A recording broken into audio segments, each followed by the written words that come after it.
Bonjour à tous et merci d'être présents pour cette table ronde dont le thème est « Comment être en bonne santé grâce au sport ?» Je crois qu'on s'est tous posé la question à un moment ou à un autre. Et là, on va essayer d'avoir des éléments de réponse, ça sera encore mieux. C'est le but en tout cas de cette table ronde. Et pour cela, donc, je remercie d'être parmi nous Léo Delair.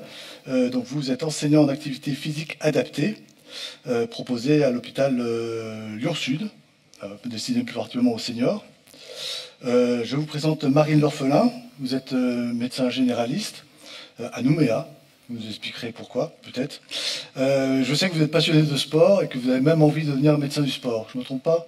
Non, bon, c'est tout à fait. Très bien. Gustave Caliès, vous êtes interne en médecine sport à l'hôpital de la Croix-Rousse. Voilà. Et puis le docteur Marinen, médecin du sport, un vrai médecin du sport, référent au programme prévention, activité physique, nutrition au centre Léon Bérard. Voilà. Merci d'être avec nous. J'ai déjà une question comme ça, juste, voilà. Est-ce que vous avez pratiqué une activité sportive dans la journée là? Allez, si vous n'en avez pas fait, c'est pas très grave. Hein, non, j'ai fait de l'activité ce matin. J'étais dans l'eau, j'ai nagé ce matin. Bon, très bien. Et vous? Moi, j'ai prévu la course à pied tout à l'heure, après la conférence. Et vous, Marine? Moi, j'étais en transit à Singapour et j'ai fait le tour du terminal au moins 4-5 fois pour refaire 6000 pas. Voilà. Bon, c'est une activité physique quand même non négligeable. C'est une activité physique. Voilà. Et vous, Léo? Et alors moi, non, j'avais prévu de venir à vélo, mais je suis tombé hier et là, je suis blessé. Donc pour le moment, pas d'activité physique quand on est blessé, c'est une des contre-indications. C'est un sport à risque, hein, donc effectivement, vous avez bon. Alors, on va partager cette table ronde en deux temps. Une première partie sur la prévention par le sport, parce qu'on part du principe que quand même le sport c'est bon pour la condition physique de l'être humain. Marine, justement, expliquez-nous pourquoi c'est important, pourquoi c'est bon pour les gens qui se portent bien de pratiquer une activité physique. Alors, de pratiquer une activité physique, c'est très bon pour la santé parce que les études ont démontré que ça diminue la mortalité chez une population en bonne santé et aussi chez une population de personnes atteintes de maladies chroniques. Donc, en fait, les bénéfices de l'activité physique ont été démontrés à travers plusieurs études. Par exemple, on sait que l'activité physique diminue la mortalité cardiovasculaire d'environ 30% si on pratique une activité physique régulière. Et donc les recommandations conseillent de pratiquer une activité physique 30 minutes par jour, 5 jours par semaine, à une intensité modérée à intense. Mais on aura les définitions un peu plus précises avec Gustave.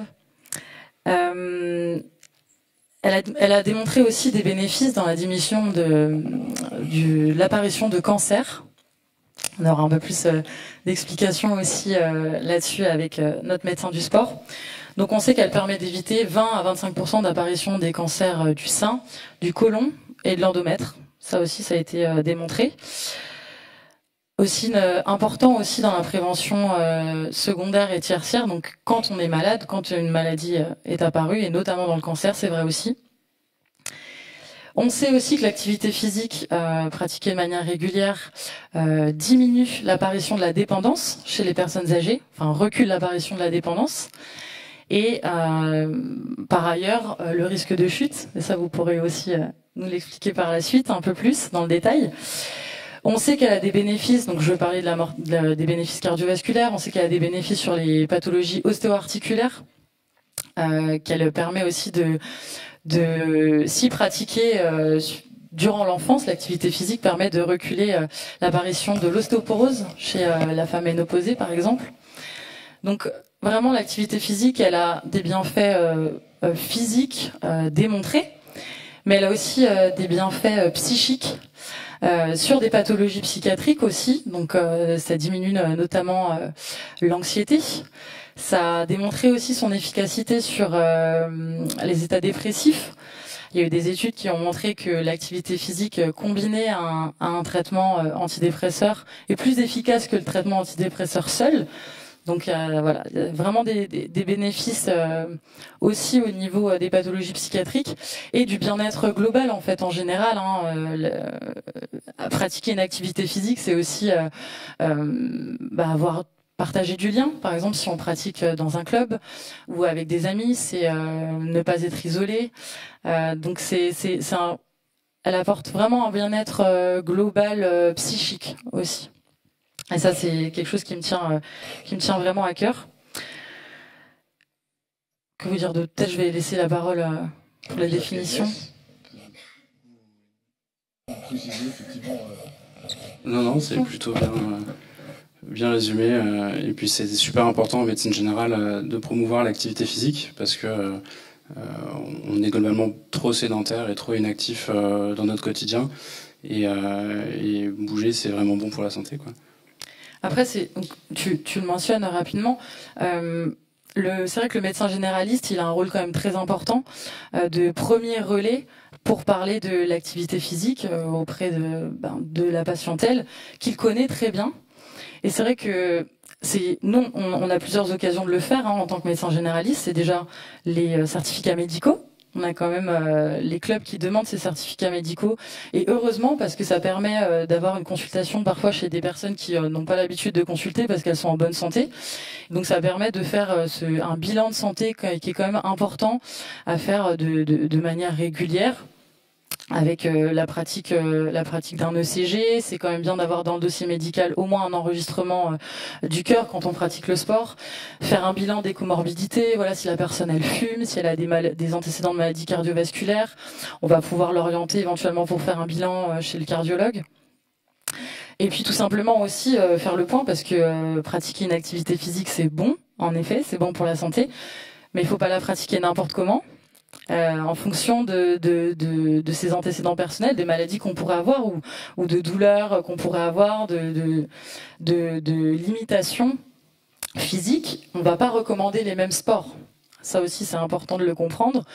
C'est que voilà, on entend parler voilà, c'est bon de pratiquer la course à pied, pas pour tout le monde finalement. Voilà, quand on est obèse, ça peut être très compliqué de pratiquer la course à pied seul. On va avoir besoin d'un accompagnement, d'avoir des repères précis.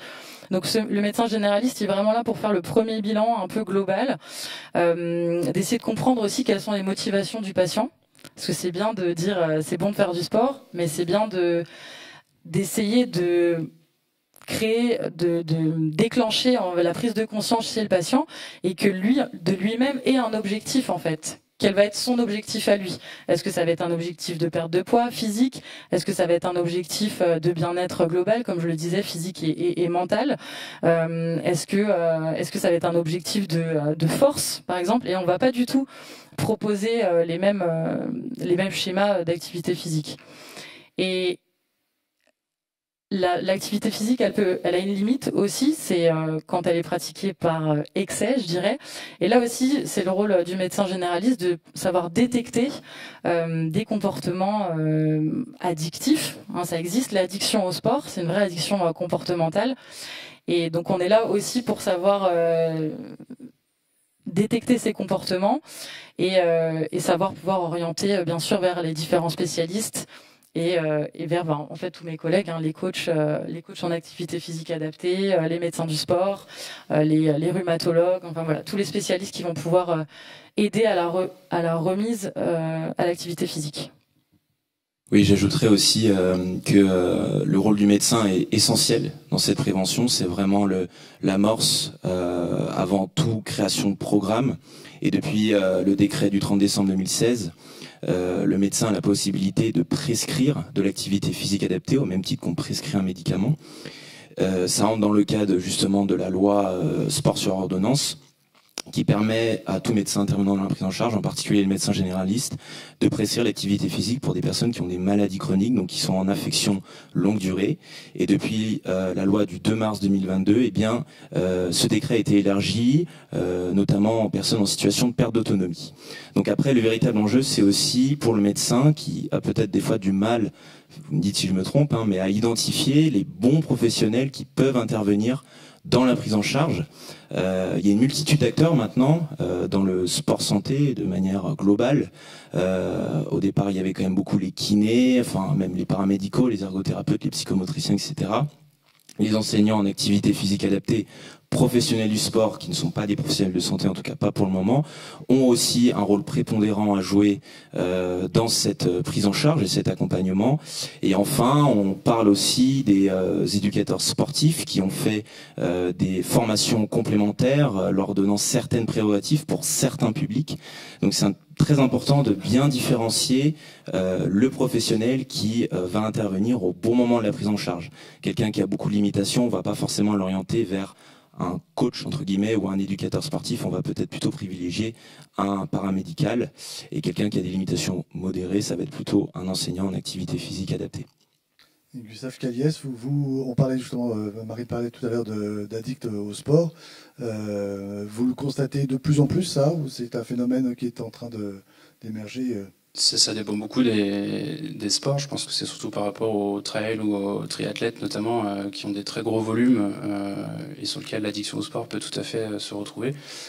Après, le service actuellement au centre de l'hôpital de la Croix-Rousse, on est amené aussi à traiter des sportifs de haut niveau sur le suivi médical réglementaire.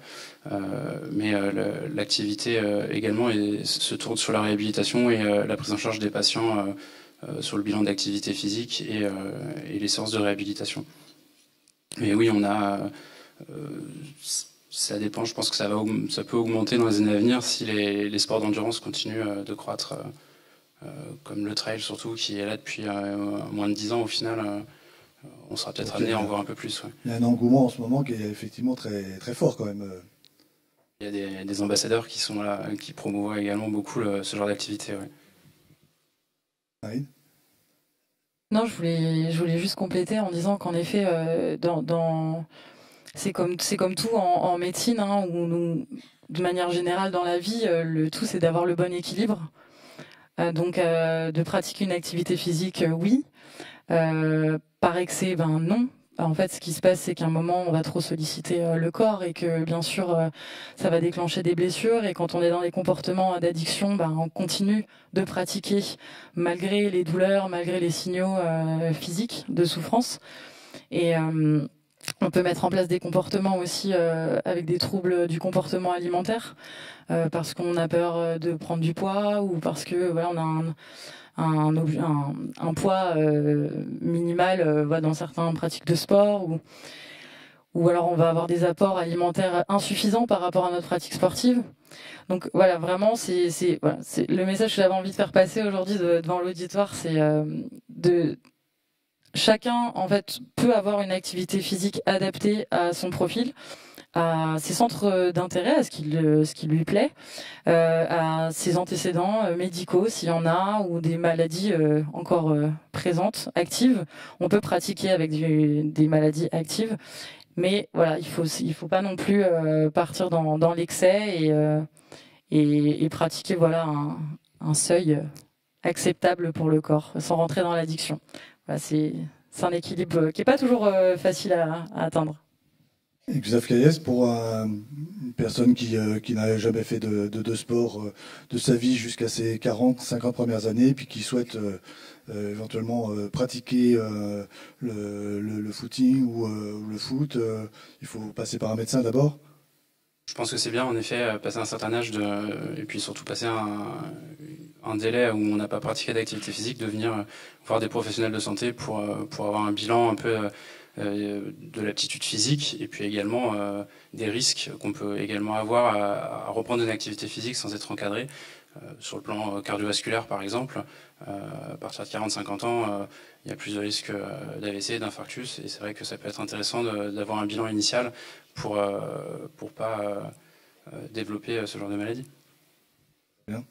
Je crois que vous vouliez nous présenter, c'était l'activité de l'hôpital de la Croix-Rousse, le département sport. Allez-y, c'est le moment. Je vais refaire un bref rappel. On va voir ensemble les bienfaits de l'activité physique et puis comment adapter cette activité à chacun.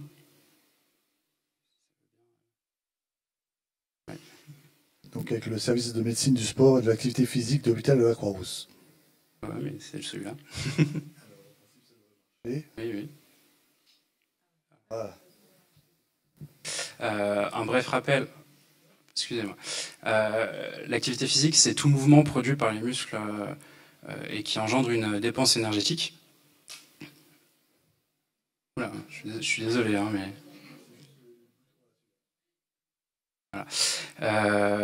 Le sport, c'est une activité physique qui est encadrée par des règles, un cadre, et souvent c'est pratiqué en compétition. Et puis il faut opposer tout ça à la sédentarité, qui est le fait de passer plus de 8 heures assis ou allongé dans la journée. Globalement, on est une population aujourd'hui très très sédentaire. On passe plus de 12 heures par jour sur les jours où on travaille assis ou allongé. Ça représente 9 heures sur les jours où on ne travaille pas ou les week-ends. Et puis, c'est surtout aussi très présent chez les enfants, malheureusement, puisque 50% de leur temps, ils sont assis ou allongés, et c'est même encore plus important chez les adolescents qui passent vraiment trop de temps sans bouger. Il faut opposer la sédentarité à l'activité physique ou à l'inactivité. La sédentarité, c'est bien le fait de passer d'être assis ou allongé supérieur à 8 heures par jour, et ça augmente le risque de mortalité de 30%. Alors que le fait de pratiquer une activité physique régulière, plus de 30 minutes par jour, selon les recommandations de l'Organisation mondiale de la santé, diminue cette mortalité de 30%. L'activité physique, elle se décompose en plusieurs parties. Ne serait-ce que d'être debout, de bouger, de marcher, d'être dans sa cuisine debout, on est actif en fait. C'est juste que c'est une activité qui n'est pas assez soutenue pour avoir les bénéfices sur la santé. Et dans ce cas-là, on va plutôt parler d'intensité modérée ou élevée, c'est-à-dire qu'on est sur de la marche rapide ou et en fait, l'inactivité physique, elle correspond à un temps insuffisant dans ces intensités modérées ou élevées. Il faudrait faire plus de 30 minutes par jour pour avoir des bénéfices. Ça reste la première cause actuellement de mortalité évitable devant le tabac. Maintenant, on va s'intéresser à comment pratiquer une activité sportive adaptée. Je reviens rapidement sur ce qu'a dit Marine, sur la prévention des différentes maladies chroniques, le diabète, l'hypertension, le risque de cancer, les maladies inflammatoires. Il y a énormément de bénéfices sur la santé. Une fois que ces pathologies sont installées, on peut également les contrôler avec l'activité physique, éviter qu'elles ne se dégradent, une meilleure tolérance des médicaments, notamment par exemple les chimiothérapies ou autres. Elle améliore l'humeur, la qualité du sommeil, et puis elle prévient le risque de syndrome anxio-dépressif. Tous ces bénéfices-là, on les obtient à partir du moment où on respecte ces 150 minutes par semaine ou 30 minutes par jour, au moins 5 jours par semaine. Ce tableau, il vous montre un petit peu l'effet dose-réponse de l'activité physique. Ce qu'il faut surtout comprendre, c'est dans cette partie-là, le bleu plutôt clair, en fait, qui correspond à simplement pratiquer plus de 30 minutes d'activité par jour. On a déjà énormément de bénéfices, c'est les 70% de bénéfices sur la santé, alors que finalement, pratiquer des activités beaucoup plus intenses ou du sport, ce qui n'est pas forcément nécessaire, on obtient aussi des bénéfices, mais qui sont moindres. Maintenant, comment éviter de prendre trop de risques lorsqu'on débute une reprise d'activité physique? Eh bien, on peut faire face à des blessures, à la douleur, on peut être essoufflé à l'effort, d'intensité, qu'elle soit modérée ou élevée. Et puis, il faut faire attention aux pathologies cardiaques, notamment passé 40-50 ans. Donc on est là également pour rassurer et encadrer ces patients à la reprise d'activité et puis les accompagner tout au long de leur pratique. Plusieurs choses qu'on réalise au niveau du bilan initial. On va surtout vérifier l'aspect cardiovasculaire. On va également voir les limitations au niveau fonctionnel, parce qu'un patient qui a une prothèse, qui a de l'arthrose, un obèse, il ne va pas forcément courir. On va essayer éventuellement chercher d'autres activités sportives qui seront plus compatibles. Et puis il faut voir en effet les objectifs du patient, ses envies, le temps qu'il est capable de mettre à disposition pour pratiquer une activité. Et puis tout ça, on le fait en évaluant également sa capacité physique. Et ça, c'est ce qu'on réalise également dans le service de l'hôpital de la Croix-Rousse, puisqu'on a un plateau technique qui nous permet de proposer un bilan d'aptitude physique à l'effort, avec des explorations fonctionnelles respiratoires pour évaluer les capacités pulmonaires, également des épreuves d'effort, qui soient faites sur le vélo ou sur un tapis de course, qui permettent de s'assurer qu'au niveau du cœur, il n'y ait pas de contre-indication, et puis d'adapter ensuite l'intensité des activités qu'on leur proposera. On peut faire des tests de marche de 6 minutes, qui vont, pareil, évaluer les aptitudes physiques sur une marche soutenue de 6 minutes. Et puis on peut être amené à proposer des tests de force musculaire chez certains patients. Je te coupe, mais ces bilans d'aptitude, c'est accessible au grand public, à tout le monde, ou c'est sur justement ordonnance du médecin sur des patients Les patients peuvent venir sur une consultation par eux-mêmes. Ils sont souvent plutôt adressés par un médecin traitant ou un spécialiste. Comme on est au sein des hospices de Lyon, la médecine physique et réadaptation d'Henri Gabriel ou la médecine interne nous adresse beaucoup de patients, ou la filière de gynécologie sur les cancers du sein également au sein du service. Mais tout patient peut venir faire une consultation pour un bilan de reprise, et puis selon son risque et son aptitude physique, au cours de la consultation, on peut programmer un certain nombre de tests et de bilans si nécessaire. De tout ce bilan-là, en fait, finalement, on peut ensuite adapter le type d'activité, la marche nordique, la natation, le cyclisme. On peut vraiment faire plein de choses. On pourra adapter la durée, la fréquence ou l'intensité de l'activité grâce aux différents paramètres qu'on aura mesurés. Selon le degré d'inactivité, de déconditionnement ou des besoins humains dont on aura besoin, on peut être amené à leur proposer l'activité sur un temps d'hospitalisation dans des services de suite et de réadaptation. Nous, on propose actuellement dans notre service en ambulatoire donc des séances de réhabilitation où les patients viennent 2 fois par semaine pendant à peu près 3 mois. Si leur état est encore meilleur, on va les orienter directement vers les organismes de ville comme les maisons sport santé ou la CAMI pour le sport cancer, mais également le DAPAP, le dispositif d'accompagnement à la pratique de l'activité physique adaptée, qui se fait au niveau régional. Là, c'est celui du Rhône, et qui va pouvoir aider les patients à se rapprocher d'organismes et d'associations pour pratiquer un sport adapté. Ça permet également de faire des bilans de santé et d'évaluation de l'aptitude physique, et puis de créer également un suivi. Et puis chez certains patients, finalement, ils peuvent le faire de manière autonome à domicile ou avec le matériel qu'ils ont déjà, et finalement on les suit simplement en consultation par la suite. Pour résumer, les bienfaits de l'activité physique, ils sont déjà bien montrés par la science, et c'est vraiment important de respecter ces recommandations parce qu'on est très sédentaire et très inactif au XXIe siècle. Il y a peu de risques à pratiquer une activité physique, surtout si elle est adaptée et personnalisée selon les patients. Et donc, c'est important de venir voir son médecin ou de venir nous voir nous ou d'autres personnes pour continuer de bouger. Ça, c'était pour vous montrer un petit peu la balance entre l'inactivité et l'activité physique. En rouge, vous avez le fait de pratiquer moins de 30 minutes d'activité modérée à intense par jour, avec, on reprend tout à l'heure l'augmentation de la mortalité de 30%. Les recommandations de l'OMS sont de pratiquer plus d'1 heure par jour d'activité chez les enfants et les adolescents, et plus de 30 minutes par jour chez l'adulte. Une fois qu'on est déjà dans ce cercle vertueux, on aura normalement des bénéfices sur la santé. La seule chose, c'est que une étude de l'Institut national du cancer a quand même montré que près de 50% de la population était inactif. Donc il faut vraiment changer notre quotidien et notre manière de vivre pour augmenter notre niveau d'activité physique quotidienne. Ça passera par aller travailler à vélo, sortir du métro plus tôt et marcher.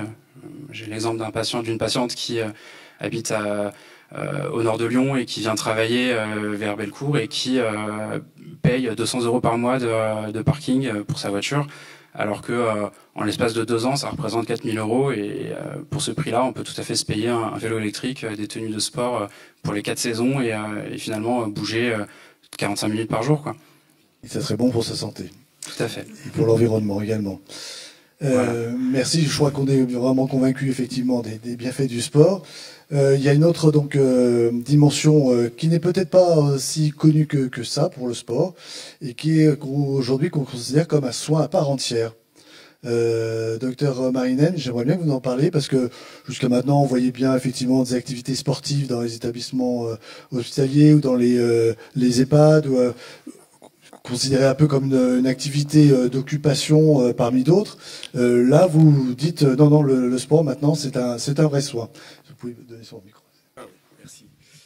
Merci beaucoup déjà de votre invitation pour vous permettre de découvrir ce que c'est que l'activité physique adaptée dans le domaine de la cancérologie.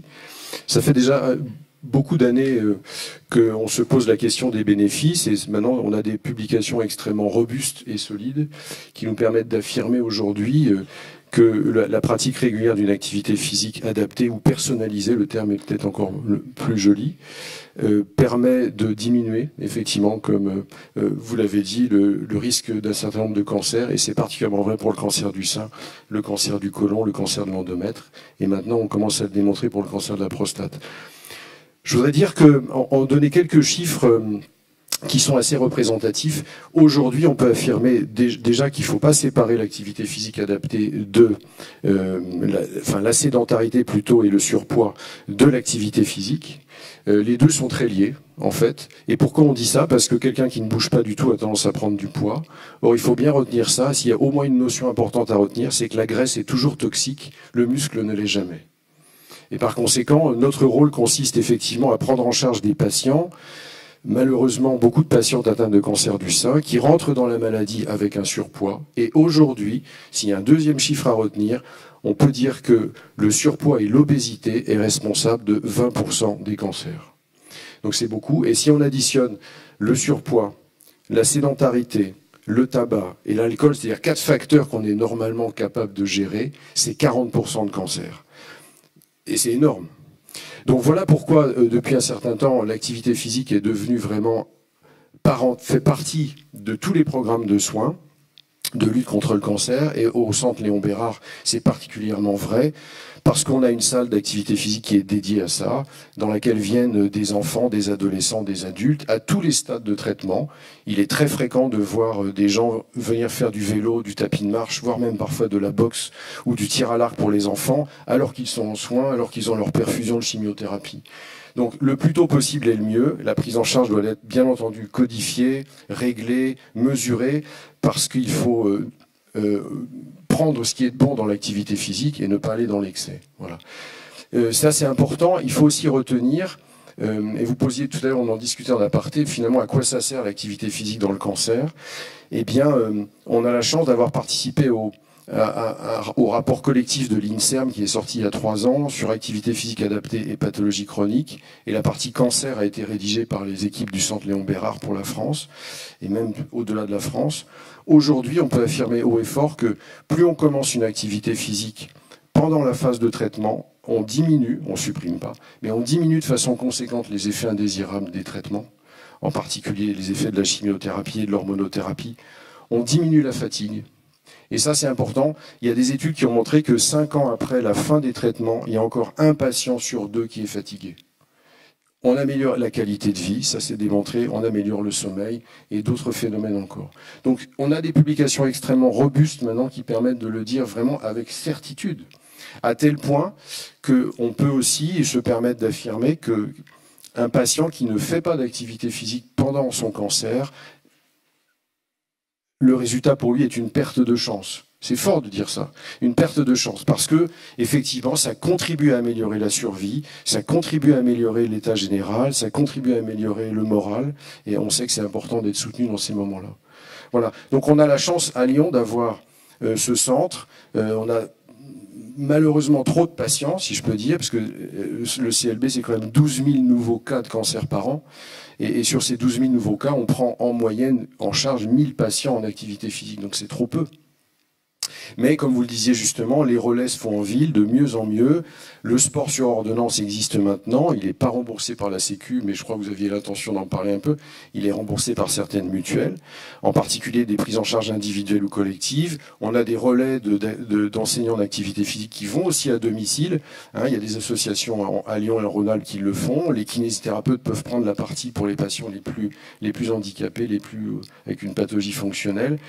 On a un maillage territorial de centres d'activité physique, de salles de sport à Lyon. On a la chance, vraiment, on a la chance d'avoir ça. Villeurbanne, pour ceux qui sont de Villeurbanne, est extrêmement bien équipée. On a vraiment la chance. C'est pas toujours suffisamment connu, c'est pas toujours suffisamment repéré. Et puis en autonomie, le Covid, si je peux dire, nous a apporté au moins ça au CLB, c'est que on a commencé à créer des programmes d'activité physique en visio, à distance, et ça marche tellement bien qu'on les a maintenus. Et on les garde parce qu'il y a tellement de patients qui sont à 50, 100, 150 km qui peuvent pas venir faire de l'activité. Donc on les prend en charge en visio avec des fiches en autonomie. Et donc on remplit comme ça un peu, en tout cas on essaye de remplir le plus possible l'espace par l'activité physique quotidienne. Voilà. Merci beaucoup. Léo Delair, vous êtes donc enseignant en activité physique adaptée et vous pilotez un programme qui s'appelle Bien sur mes jambes, proposé donc à l'hôpital Lyon-Sud. En quoi ça consiste ? Alors le programme Bien sur mes jambes, c'est un programme de prévention primaire et secondaire de la perte de mobilité chez les seniors de plus de 70 ans. Donc on a vu les différents dispositifs qui existent sur le territoire rhodanien, donc le service de médecine du sport, le service activité physique adaptée et cancer. Eh bien, moi je vais vous présenter un autre dispositif qui a pour objectif de prévenir la dépendance physique de la personne âgée. Vous êtes bien entendu au courant que l'espérance de vie globale, eh bien, elle augmente. Mais si on regarde un petit peu les tendances démographiques et les études épidémiologiques, on s'aperçoit que l'espérance de vie sans incapacité physique, elle progresse peu. En tout cas, beaucoup moins rapidement et de manière beaucoup plus subtile que l'espérance de vie globale. Et donc, il y a un enjeu véritable autour de la prévention de la perte d'autonomie. C'est d'ailleurs pour ça, comme je disais tout à l'heure, qu'il y a un élargissement un petit peu de la prescription pour les personnes qui sont dans ces situations de perte d'autonomie. Et donc, ce programme est un parcours qui existe depuis 2014 sur les territoires et je vais vous présenter de manière synthétique un petit peu comment il s'articule avec les différents professionnels. Donc, on va commencer de suite. Alors, on en a parlé rapidement avec Gustave, les définitions du sport et de l'activité physique. Et ici, dans cette présentation, il sera question d'exercice physique, d'accord, qui est une activité physique planifiée, structurée, dont l'objectif est l'amélioration de certaines composantes de la condition physique, l'endurance, la force musculaire ou bien la souplesse. Voilà. Donc ici, il sera vraiment question d'exercice physique. Alors, le parcours, il s'articule de la manière suivante. D'abord, il y a un repérage qui est fait sur la base de signes cliniques qui sont très simples à repérer. Je marche doucement, j'ai des difficultés à me lever de mon siège, j'ai fait des chutes, je suis sédentaire. Eh bien, ce sont des signes qui ne doivent pas être banalisés et qui doivent inciter à minima, une sensibilisation à l'activité physique. Et dans le cas, c'est le cas d'ailleurs dans le territoire, où il y a des dispositifs qui peuvent accompagner et prendre en charge ces patients, il faut les orienter justement vers des consultations spécialisées comme celle que l'on mène à Lyon-Sud, qui est une évaluation pluridisciplinaire qui comporte 3 évaluations. Une diététique, il y a une synergie importante aussi avec les apports nutritionnels chez la personne âgée. Une évaluation médicale, bien entendu, pour mettre en évidence les pathologies sous-jacentes qui pourraient contre-indiquer la pratique d'activité physique, d'où le rôle essentiel et primordial, central même du médecin dans ce type de parcours. Et une évaluation fonctionnelle pour approfondir le risque de perte de mobilité. Donc nous, on retient différents critères d'inclusion, la sédentarité, l'inactivité physique, bien entendu, les chutes, l'historique de chute au cours de la dernière année. Et puis, on regarde aussi différents syndromes gériatriques, la sarcopénie, vous avez peut-être pas entendu parler, c'est une situation pathologique qui prédispose à des complications et qui associe une perte de force et de masse musculaire. Voilà, donc on met en évidence justement ces facteurs de risque et on prend en charge les personnes sur la base d'un programme d'exercice physique pendant 3 mois, à raison de 20 séances, avec une réévaluation à l'issue selon les mêmes modalités pour pouvoir mettre en évidence les bénéfices, et un relais naturellement avec les dispositifs qui existent sur les territoires de façon à pérenniser, à consolider les bénéfices obtenus. Alors c'est un programme qui s'inscrit dans les différentes directives des différentes instances ministérielles qui ont été mises en œuvre récemment, le plan anti-chute qui s'inscrit directement dans l'axe 4, donc l'activité physique comme prévention. Le docteur Marinienne disait tout à l'heure qu'il n'y a pas de preuve aussi tangible que l'exercice physique dans la prévention. Et bien c'est aussi vrai dans la prévention de la dépendance. Il n'y a pas de traitement médicamenteux qui a démontré autant de preuves que l'exercice physique. Le programme AECOP aussi, on s'inscrit un petit peu dedans, en tout cas c'est superposable. C'est un programme qui est issu des recommandations de l'OMS avec une expérimentation qui est en cours sur les territoires, qui reprend justement les différentes étapes que je vous ai présentées tout à l'heure. Le rapport LIBO aussi avec l'axe prévention, et puis une collaboration territoriale forte avec notamment les CPTS qui regroupent différents professionnels de santé et qui ont pour but justement de fluidifier un petit peu les parcours. Alors bien sûr, ces jambes, depuis 2014, eh bien, c'est plus de 1000 bénéficiaires. On s'est également déployé avec le soutien de la conférence des financeurs de la métropole sur plus de 10 communes. Et on a mené dans ces communes des conférences grand public pour promouvoir justement le repérage, faire de l'éducation à la santé. On en parlera un petit peu après. Il faut essayer d'engager un petit peu les gens dans cette démarche d'activité physique, des réunions d'information. Et on a 60% des participants qui améliorent leur statut fonctionnel. Je reviendrai un petit peu plus dans les détails après. Alors, on parlait tout à l'heure de volume optimal, de prescription, pour répondre justement un petit peu à des programmes sur mesure, de façon à optimiser un petit peu les bénéfices à l'issue de ces prises en charge. Et bien, pour ce public qui est un petit peu spécifique, donc des seniors à risque de perte de mobilité, donc qui sont un petit peu en train de décliner, on recommande, en tout cas c'est ce que dit la littérature, 2 séances par semaine d'1 heure, avec une intensité de faible à modérée, progressive, puis de modérée à intense, en respectant bien entendu la tolérance à l'exercice physique et la perception de l'effort des participants. Donc ça, c'est plutôt à la charge du professionnel encadrant. Le type de travail, il doit être multimodal, il ne doit pas seulement se concentrer sur la marche ou juste sur l'équilibre, il doit vraiment comporter différents modes de travail, donc renforcement musculaire contre résistance, travail fonctionnel, donc ça va être marcher, franchir des obstacles, se lever d'un siège, etc. Du travail d'équilibre sur une jambe, encore une fois en marchant, un petit peu de travail de souplesse, coordination et puissance musculaire dans certains cas. Ça doit être d'une durée minimale de 10 à 12 semaines, et puis il n'y a pas forcément de maximum. Hein. L'enjeu, c'est d'essayer de faire en sorte que les personnes elles puissent pratiquer l'activité physique le plus longtemps possible. Et il faut respecter une progressivité, d'accord ? Donc en fait, c'est comme un entraînement d'un sportif. On doit périodiser un petit peu les différentes phases d'intervention, de façon justement à optimiser les adaptations sur le plan neuromusculaire et sur le plan morphologique, au même titre qu'un sportif. Et on est aussi dans l'activité physique adaptée dans une approche plutôt globale, orientée autour du patient, en essayant justement de favoriser l'appropriation individuelle du contenu du programme de façon à ce qu'il puisse reproduire tous ces exercices en autonomie de façon adaptée à ses pathologies. Alors, est-ce qu'on est dans la bonne cible? Parce qu'on aurait tendance à croire que voilà, c'est un programme plutôt pour des jeunes seniors. Eh bien non, regardez, en moyenne, chez 700 participants, on a un âge moyen de 80 ans. On a des gens qui ont une vitesse de marche réduite, donc voilà, c'est des gens qui sont à risque de chute. Et on s'aperçoit qu'on a près d'une personne sur 2 qui a déjà fait une chute, donc c'est quand même conséquent. Et avec ce programme-là, donc ça c'est les résultats qui sont issus d'un article qu'on a publié en 2021 dans la période Covid, on s'aperçoit qu'on a un effet significatif, ça veut dire qu'il n'est pas dû au hasard, sur différentes performances physiques qui sont également des paramètres intermédiaires dans le risque de chute. On améliore aussi également la force musculaire, donc on voit en bas le GF, c'est pour la force de préhension, donc c'est des éléments qui sont ensuite prédictifs du risque de survenue de dépendance. Donc on sait qu'en améliorant ces paramètres-là, on a moins de chances que les patients, justement, ou plutôt les participants, aient des événements intercurrents, comme des chutes, des hospitalisations pendant la durée de leur suivi.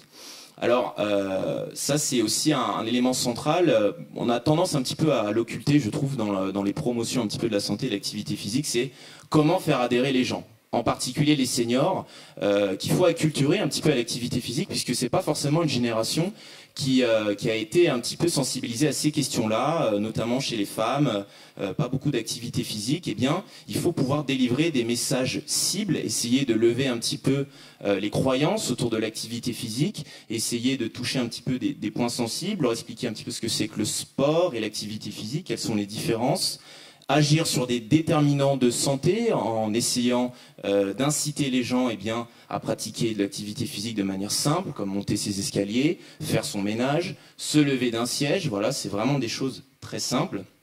Et après, de manière plutôt globale, par les politiques, c'est d'essayer de faire en sorte qu'ils aient un retour un peu sur leur investissement, qu'ils se voient progresser de façon à ce qu'ils se trouvent eux-mêmes efficaces et qu'ils puissent s'auto-repérer et ensuite s'orienter eux-mêmes vers leurs praticiens et leurs médecins.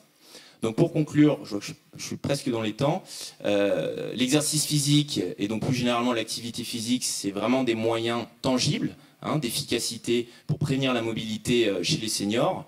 Donc bien sûr ces jambes, c'est un parcours vraiment de santé qui est efficace, on l'a vu, c'est assez structuré. Et nous, on se place vraiment comme une solution, une nouvelle solution aussi sur le territoire pour les différents professionnels, pour les médecins traitants, pour n'importe qui finalement, pour les aidants, les familles, etc., pour pouvoir prendre en charge ce risque de perte de mobilité. Et donc tout ça, c'est sous condition d'un repérage précoce, bien entendu, de la motivation des personnes et de l'engagement des patients et d'une prise en charge adaptée avec le bon professionnel. Voilà. Merci beaucoup à vous quatre. Alors ne bougez pas parce que maintenant vous allez devoir répondre aux questions du public. Un micro va vous être proposé par Mathilde. Et donc j'imagine qu'il va y avoir plein de questions. Oui, c'était super intéressant. Par contre, qui dit activité physique et sport, ou sport, on ne parle pas souvent de la récupération qui va avec et du complément d'alimentation qui va avec. Moi, par exemple, cet été, j'ai circulé en vélo avec la canicule. Si j'avais pas pris du chlorure de magnésium, je serais pas là aujourd'hui. Si j'avais pas pris des compléments de chlorure de magnésium, moi c'est ce que je prends. Mais je me suis liquéfié et c'est pas boire. Boire, ça ne suffit pas. Il faut se refaire en sels minéraux. Ne serait-ce parce qu'on se déplace en vélo dans Lyon. Donc la récupération adaptée et l'alimentation adaptée, quelle que soit l'activité sportive et le sport. On est d'accord ou pas ? Oui, je suis tout à fait d'accord. L'hydratation et l'alimentation lors d'une activité physique ou sportive est essentielle. Je prends par exemple l'exemple des tennisman où entre deux jeux, ils prennent 3 gorgées d'eau ou de liquide, un tout petit peu de banane ou autre. C'est super important de s'hydrater régulièrement. Et dans les périodes de canicule, par exemple, où on va en effet avoir une sudation plus importante, l'hydratation est d'autant plus nécessaire à modifier ou à augmenter dans ce genre de cas. Ouais. Mais boire de l'eau, mais pas que. Par exemple. Non, la sudation, on perd énormément de sels minéraux, comme vous dites. Et pédaler, mais pas que. C'est-à-dire peut-être faire des étirements, faire pratiquer des massages, ou je sais pas, des choses comme ça. Au niveau des sportifs de haut niveau, ils sont très bien accompagnés. Non, mais sans parler des sportifs de haut niveau, peut-être que monsieur tout le monde, il aurait besoin peut-être d'étirements aussi, de massages, de compléments, sels minéraux, etc. Et ça, c'est pour monsieur tout le monde, quoi. En fait, c'est pour ça qu'on explique là tous ensemble que effectivement pratiquer une activité physique c'est très bien, mais c'est encore mieux en fait si on peut en discuter avec son soignant, son kiné, des coachs, voilà, vraiment des professionnels de santé et du sport qui vont pouvoir vous accompagner dans votre pratique selon votre niveau de pratique. Donc vous parliez de l'hydratation, des conditions environnementales. C'est tout à fait vrai que si on pratique de la course à pied plus d'une heure notamment, il faut avoir une boisson adaptée avec des électrolytes. On passe à un seuil en fait où on a besoin de se réhydrater avec des boissons du sport spéciales. Et effectivement, là vous parliez des étirements, par exemple. Alors les étirements, c'est un peu plus controversé sur les bénéfices. Les étirements sont pas recommandés en fait en échauffement, surtout des étirements passifs qui peuvent en fait être plutôt délétères au niveau du muscle et des performances, qui peuvent plutôt abîmer un petit peu les muscles et diminuer les performances. Après, je vais pas rentrer dans les détails, mais par contre, des étirements plus actifs, plus dynamiques, encadrés dans une pratique sportive peuvent avoir des bénéfices en fonction de certaines activités sportives. Donc je peux pas vraiment rentrer dans le détail, mais les étirements, voilà, c'est pas toujours bénéfique finalement, et vaut mieux justement avoir les conseils d'un coach spécialisé dans la pratique de votre sport pour vous dire est-ce que les étirements vont être bénéfiques ou pas. Le message général, c'est plutôt à distance de la pratique sportive. Donc en gros, pas juste lorsque vous venez de finir votre séance, c'est plutôt le lendemain si possible. Et si vous en retirez les bénéfices, enfin si vous en ressentez les bénéfices, vous pouvez en faire un petit peu, voilà, en respectant la douleur, sans insister, sans se faire mal. Tu peux me corriger? Non, je pense que l'essentiel a été dit. Effectivement, il y a une synergie qui est essentielle avec l'alimentation, en particulier chez les publics qui ont des besoins spécifiques, donc typiquement les personnes vieillissantes ou les personnes en situation d'obésité.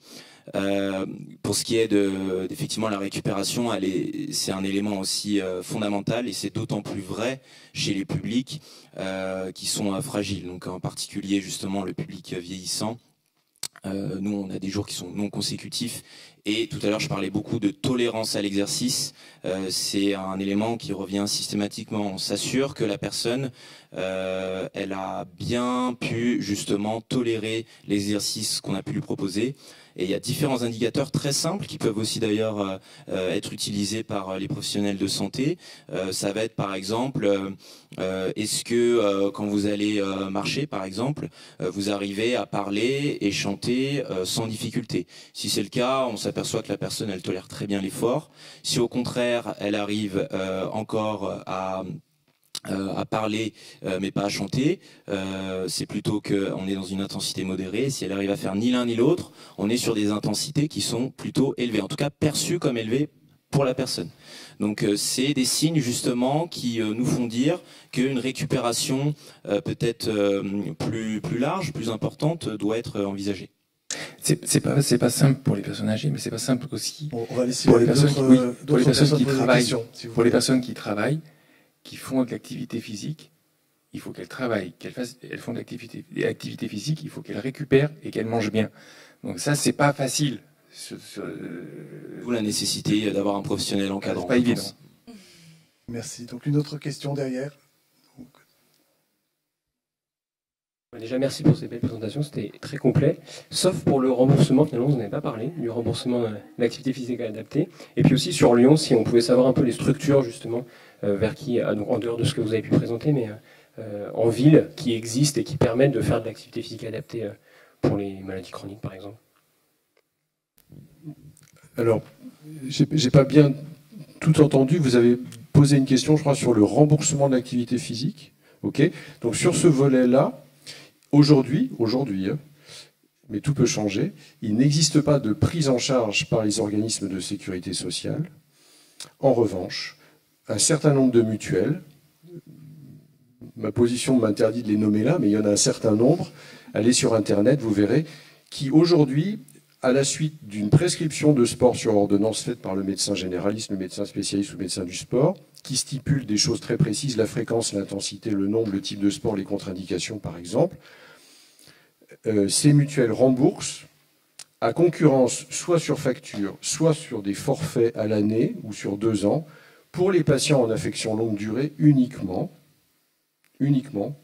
et puis les patients qui ont un certain nombre de fragilités et en perte d'autonomie, remboursent. Voilà. Aujourd'hui, c'est ça.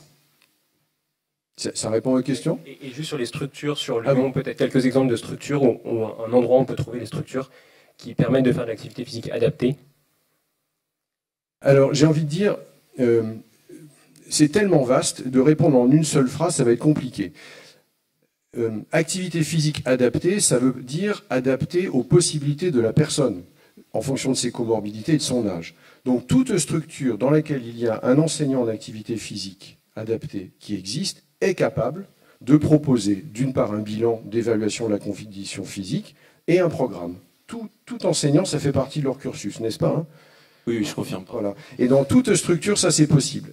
Après, il y a des structures qui ont un cran au plus, c'est le côté premium, dans lesquelles il y a des bilans un petit peu plus sophistiqués, certains sur machine. Parfois même, il y a des médecins du sport qui y font des consultations.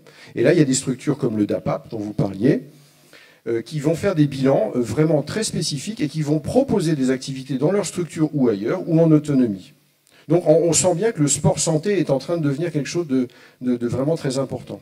Donc des adresses de structure, en fait, toutes les structures peuvent le faire. Certaines sont plus spécifiques. La SPTT, par exemple, à Lyon, on a la chance d'avoir un ASPTT qui existe depuis 50 ans et qui ont développé là une structure de sport santé avec des APA qui font des bilans spécifiques. Hein, ça, c'est sur Saint-Priest, et qui font vraiment un accompagnement formidable. Et c'est l'occasion même, je dirais, je suis peut-être un peu long, mais c'est important, hein, c'est l'occasion de découvrir aussi parfois des sports ou des activités qui étaient inconnues de la personne. Dans des structures aussi importantes que ça, ils proposent un panel très très important. Je caricature pas, mais une salle avec des machines, c'est pas suffisant pour un patient, pas quelqu'un qui est en bonne santé, pour un patient qui se remet à l'activité physique. Il a besoin d'autre chose. Hein. Oui, et pour compléter très rapidement là-dessus, pour répondre à votre question, il y a un label maintenant qui est délivré par le ministère. Les maisons sport santé, vous avez vu apparaître ce label tout à l'heure sur la présentation de Gustave. Vous pouvez aller directement sur le site, taper maison sport santé dans votre région et vous pouvez trouver les structures qui sont labellisées et qui sont assermentées justement pour prendre en charge les personnes avec des besoins spécifiques. Alors c'est pas tout le temps des enseignants en APA toutefois, mais il y a quand même voilà un gage de qualité derrière ça.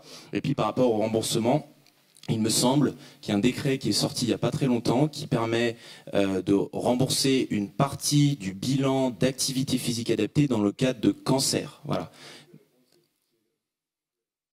Je précise ça parce que c'est vrai, c'est un décret qui s'appelle l'après-cancer. Alors pour que ce soit très clair, ce décret permet, l'ARS autorise en fonction des régions, au financement de 180 € pour trois choses. 3 types d'intervenants. Un enseignant en APA, un ou une diététicienne et un ou une psychologue. Alors, pour 180 €, qu'est-ce que vous avez? Vous avez un bilan par chacun des intervenants, 5 consultations de diététicienne, 5 consultations de suivi de psychothérapeute. D'accord? 180 €. C'est pas cher. Non, je vous dis, c'est pas cher payé. Mais c'est intéressant de l'avoir, parce que jusqu'à présent, il n'y avait rien. Alors, pour l'APA, il n'y a que le bilan qui est pris en charge, à concurrence de 50 €. Et pour les autres, voilà, c'est 50 € de bilan et un accompagnement de séance. Toutes les régions ne le font pas, tous les centres ne le font pas. Les maisons régionales de santé sont souvent des relais, parce qu'il y a tout un système, il faut que le médecin prescripteur ait un contrat spécifique avec les prestataires, psychologues, APA et diététiciennes, qui, elles, seront payées par l'intermédiaire. Voilà, pour que le patient ne débourse rien. Mais c'est intéressant de l'avoir parce que jusqu'à présent, on n'avait pas ça. Et c'est spécifique au post-cancer dans l'année qui suit la fin des traitements. Vous avez eu un cancer il y a 5 ans, vous êtes en rémission, vous êtes survécu, vous êtes guéri, vous n'avez pas droit à ça. C'est dans l'année qui suit la fin des traitements. Et c'est important aussi, ça, de savoir. Merci d'avoir soulevé. Une dernière question. Oui, bonjour. En fait, moi, je cumule 2 choses. J'ai une fibromyalgie qui, donc, n'est remboursée, enfin, n'a rien du tout. Et j'ai pris un cancer du sein il y a 7 mois, qui, donc, ma fibromyalgie était à peu près bien. Elle est devenue affreuse.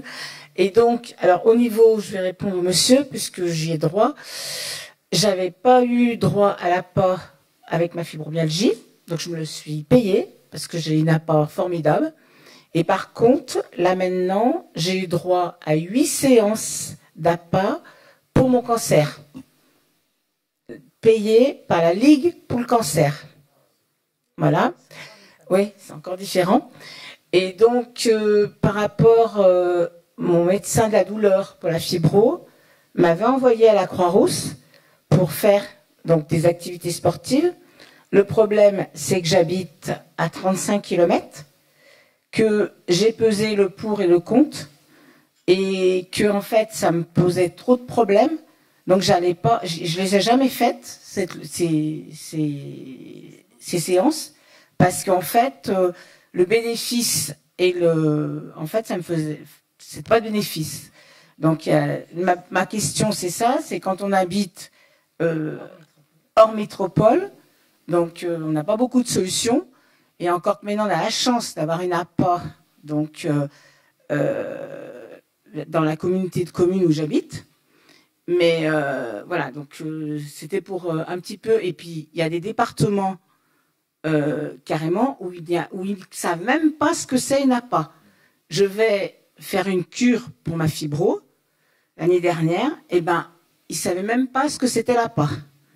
Alors eux, les cures thermales, ils ont ce qu'ils appellent des éducateurs sportifs formés par la cure thermale, et où je vais, ils sont formés pour la fibromyalgie. Voilà. Ce que vous dites est intéressant, et c'est votre cas personnel, donc je ne vous donnerai pas mon avis en tant que médecin.